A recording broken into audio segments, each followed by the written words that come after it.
వ్యవహారాలు అలాగే తెలుగు రాష్ట్రాల్లో జరుగుతున్న అంశాలకు కూడా వద్దాం.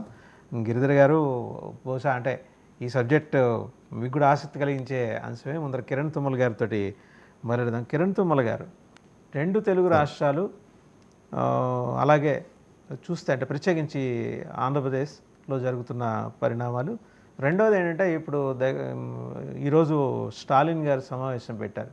అది దొంగల ముఠా సమావేశం అని బీజేపీ అభివర్ణించింది. ఏది ఇక్కడ ఎంపీ సీట్లు పెరగటానికి ఏమాత్రం అవకాశం లేకుండా బీజేపీ ఎత్తుగడతోటి వెళ్తోందనేది. సరే, దానికన్నా వెళ్లే ముందర ఏంటి ఈ పొత్తుల వ్యవహారం ఏంటి, ఈ కత్తులు దూసుకోవటం ఏంటి? ఆంధ్రప్రదేశ్లో వర్మ అంటారు, కర్మ అంటారు. చివరికి అది ఎక్కడ దాకా వచ్చిందంటే నాగబాబు గారు రేపో మాపో వెళ్ళి క్యాబినెట్ మంత్రి కావాల్సిందే, అది పోస్ట్పోన్ అయ్యే అవకాశం ఉంది. ఇంటెలిజెన్స్ రిపోర్ట్ ఇచ్చింది ముఖ్యమంత్రి గారికి. మనకి తీవ్రమైన వ్యతిరేకత ఉంది ఆయన చేసిన వ్యాఖ్యల వల్ల పార్టీలో. రేనిపోయింది మన జీవీ రెడ్డి ఎపిసోడ్లో ఎలాగా సోషల్ మీడియాలో మనం అభాస్పాలేమో, ఇప్పుడు కూడా తొందరపడి నాగబాబు గారిని మంత్రి క్యాబినెట్లో తీసుకుంటే అలాగే మన మీద అటాక్ జరగచ్చు. కొన్నాళ్ళు అలా వాయిదా వేస్తున్నారట. నిజమేనా ఇది? అంటే నాగబాబు గారికి వాయిదా వేస్తున్నారా లేదా అనే విషయం నాకు తెలియదు సార్. కాకపోతే గత 40 ఏళ్ళ నుంచి, అంటే దగ్గర 30 ఏళ్ళ నుంచి చంద్రబాబు నాయుడు ముఖ్యమంత్రిగా ఉన్నారు. 30 ఏళ్ళ నుంచి చంద్రబాబు నాయుడు గారు సాధించిన విజయాలను తక్కువ చేసి చూపించే ప్రయత్నం అయితే ఆంధ్రప్రదేశ్ రాష్ట్రంలో పలు మేధావులు పలు విధాలుగా చేస్తున్నారండి. ఈ పలు విధాలుగా ఎందుకు చేస్తున్నారని చెప్తానంటే, ముఖ్యంగా ఫస్ట్ చెప్పుకునేది ఏంటంటే 1999 ఎలక్షన్స్ గురించి చెప్పుకుందాం సార్. 1999 ఎలక్షన్స్లో చంద్రబాబు నాయుడు గారు ఆంధ్రప్రదేశ్ రాష్ట్రం నుంచి వాజ్పేయి గారు అప్పుడు ప్రభుత్వం పడిపోయాక, అంటే అప్పుడు మమతా బెనర్జీ గారు తృణమూల్ కాంగ్రెస్ వాళ్ళు సపోర్ట్ తీసేసినప్పుడు, ఆ ప్రభుత్వం పడిపోయినప్పుడు ఎలక్షన్స్కి వెళ్ళారు. 99 ఎలక్షన్స్లో 99 ఎలక్షన్స్ అప్పుడు మన మేధావులు చెప్పేది ఏంటంటే, ఎక్కువ మటుకు చెప్పేది ఏంటంటే, చంద్రబాబు నాయుడు గారు కేవలం వాజ్పేయి చరిష్మాతోనే గెలిచాడు అని ఒక అండర్లైన్గా ఒకటి చేసి చంద్రబాబు నాయుడు సాధించిన విజయాన్ని తక్కువ చేసి చూపిస్తానికి ట్రై చేస్తారు. దీనికి నేను అంటే వాజ్పేయి గారి విజయాలను నేను ఎక్కడ తక్కువ చేసి చెప్పను సార్. వాజ్పేయి గారు పోఖ్రాన్ చేశారు. పోఖ్రాన్ చేసింది ఎప్పుడంటే మే 1998లో పోఖ్రాన్ జరిగిందండి. ఫిబ్రవరిలో వాజ్పేయి గారు ప్రైమ్ మినిస్టర్ అయ్యారు. మేలో పోఖ్రాన్ చేశారు. నవంబర్లోనే ఢిల్లీలో ఎలక్షన్లు అయినాయి సార్. ఢిల్లీ ఎలక్షన్లు అయినప్పుడు అప్పటి వరకు ఫస్ట్ టైం బీజేపీ గవర్నమెంట్ ఉండేది 98 నవంబర్లో. ఆ టైంలో షీలా దీక్షిత్ మన కాంగ్రెస్ తరఫున షీలా దీక్షిత్ అబ్సల్యూట్ మెజారిటీతో గెలిచింది. ఆ తర్వాత ఇప్పటి వరకు 25 ఏళ్ళు మొన్నే మళ్ళీ ఢిల్లీలో బీజేపీ గవర్నమెంట్ రావటం అంటే పోఖ్రాన్ వల్ల ఢిల్లీలో పెద్ద పేలుళ్ళు రాలా. ఢిల్లీలో పేలింది ఏంటంటే ఆ రోజున ఉల్లిపాయ బాంబే పేలింది. ఎందుకంటే ఉల్లిపాయ రేట్లు పెరిగినాయి కాబట్టి బీజేపీ పడిపోయింది. ఆ తర్వాత మళ్ళీ బీజేపీకి 25 ఏళ్ళు పాటు కొట్టింది బీజేపీ. 25 ఏళ్ళు సార్. ఇక 99 ఎలక్షన్స్ చూసుకుందాం సార్. 99 ఎలక్షన్స్లో మనకి జనరల్ ఎలక్షన్స్తో పాటు 3 రాష్ట్రాలు ఎన్నికలు అయినాయండి ఆ రోజున. 3 రాష్ట్రాలు ఏవేమిటంటే కర్ణాటక, మహారాష్ట్ర, ఆంధ్రప్రదేశ్. సార్ కర్ణాటకలో ఇప్పుడు బీజేపీ కాస్త కూస్త పవర్ ఉన్న పార్టీయే.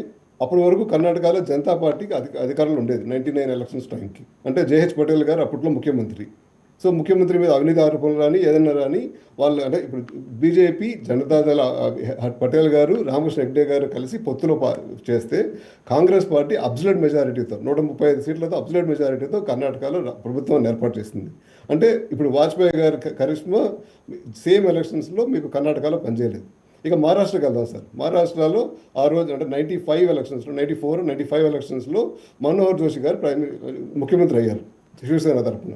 ఆ రోజు శివసేన బీజేపీ కలిసి పొత్తుల్లో ప్రభుత్వాన్ని ఏర్పాటు చేశాయి. 99 ఎలక్షన్స్కి వచ్చేటప్పటికి మనకి శరద్ పవార్ గారు ఎన్సీపీ కాంగ్రెస్ పార్టీ పెట్టుకుని కాంగ్రెస్ పార్టీ నిట్టంలో ఉన్న 2 పార్టీలుగా చీలిపోయిన తర్వాత కూడా అసెంబ్లీ ఎలక్షన్స్ జరిగితే ఆ అసెంబ్లీ ఎలక్షన్స్లో శరద్ పవార్ గారు మన కాంగ్రెస్ పార్టీ రెండు ఫ్యాక్షన్లు కలిసి ప్రభుత్వాన్ని ఏర్పాటు చేశాయి. అక్కడ కూడా బీజేపీకి పెద్ద ఉపయోగం జరగల. ఇక ఆంధ్రప్రదేశ్ రాష్ట్రం చూద్దాం సార్. ఆంధ్రప్రదేశ్ రాష్ట్రంలో చంద్రబాబు నాయుడు గారు ముఖ్యమంత్రిగా ఎలక్షన్స్కి వెళ్ళారు. 8 పార్లమెంట్లు బీజేపీ పోటీ చేస్తే అందులో 7 పార్లమెంట్లు బీజేపీ గెలిచింది. తెలుగుదేశం పార్టీ 27 పార్లమెంట్లు తెలుగుదేశం గెలిచింది ఆ రోజున. కాంగ్రెస్ పార్టీకి 5 సీట్లు వచ్చినాయి, 5-6 సీట్లు వచ్చినాయి, ఒకటి మజ్లిస్ భంగ. అంటే తెలుగుదేశానికి రాష్ట్రంలో ఎక్కువ మెజారిటీనే వచ్చింది. ఇక వాజ్పేయి గారి కరిష్మానే చూద్దాం. వాజ్పేయి గారు సొంత రాష్ట్రం లక్నోలో పోటీ చేస్తారు సార్ ఆయన. బీజేపీకి లక్నోలో అంటే ఉత్తరప్రదేశ్లో 1998 ఎలక్షన్స్లో వాళ్ళకి వచ్చిన సీట్లు 57 బీజేపీకి. 57 సీట్ల నుంచి 99 ఎలక్షన్స్ అయ్యేటప్పటికి బీజేపీకి వచ్చిన సీట్లు 29. అంటే దగ్గర 28 సీట్లు డెఫిసిట్ ఒక్క ఉత్తరప్రదేశ్లోనే ఉంది. ఇంకో లెక్క కూడా చెప్తాను సార్. 98 ఎలక్షన్స్లో బీజేపీకి వచ్చిన సీట్లు మొత్తం దేశం అంతా కలిపి వచ్చిన సీట్లు 182.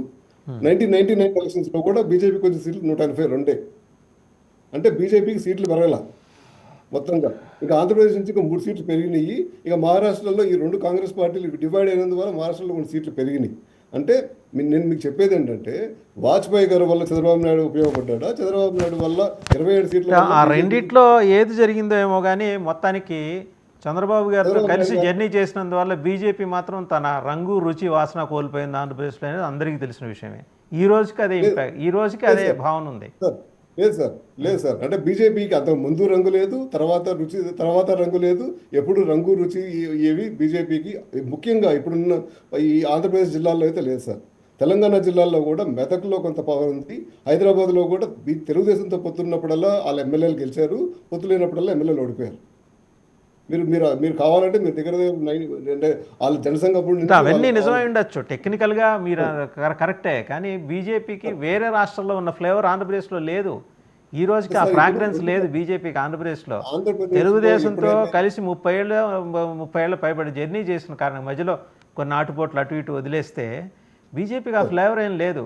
అంటే బీజేపీని చూసినా తెలుగుదేశం వాళ్ళని చూసినట్టే ఉంటుంది అంతే సార్. అసలు బీజేపీకి ఫ్లేవరే లేదు సార్ ఆంధ్రాలో.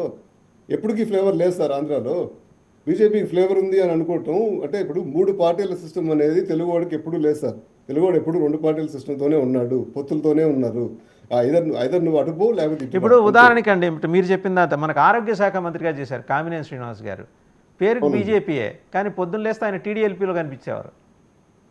అంటే ఇప్పుడు కాంగ్రెస్ ఆయన అంటే మానసికంగా ఆయన తెలుగుదేశంతో ఎలా అయినా ఉన్నారు. అట్లా చాలా మంది ఉంటారు బీజేపీలో, ఆంధ్రప్రదేశ్ బీజేపీలో. నేను తెలంగాణ బీజేపీ గురించి అంటలేదు.